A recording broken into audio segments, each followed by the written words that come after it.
יודע מהאדמין, איזה חפציטים. איזה צ'יטים? תסתכל עליו ותגיד לי שזה לא צ'יטים. זה לא צ'יטים. אז מה זה הפרצוף המפקיר הזה שלך? מה זה פשוט תראה את הפרצוף המפקיר שלו. היום ה-14 לאוגוסט 2010, הבלוג של אדיר, אדיר מתווכח. 5.6.1. זה הצ'יט, נכון? בוא אני אגיד לך, זה לא 561, זה 56, ובוא תמצא עשית את הזין. זה 5.6.1. לא הזכרת את הנקודות. אמרתי 5.6.1.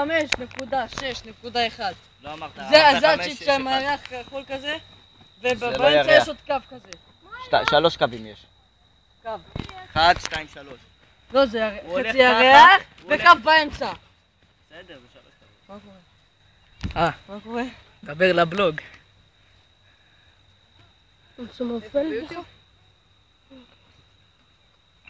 למה יש לך את הצ'יט הזה, נכון? יאללה, טולי. לא נסביר לך. סתם. אתה רוצה אני אסביר לך? תיכנס ל... שמע! זוהר, תיכנס לפוקר. תיכנס לפוקר. תישאר בלובי. לך לצ'יט. תיכנס אליו. יש לך את המחשב הזה, נכון? כן. ירוק כזה מעבב. תלחץ עליו.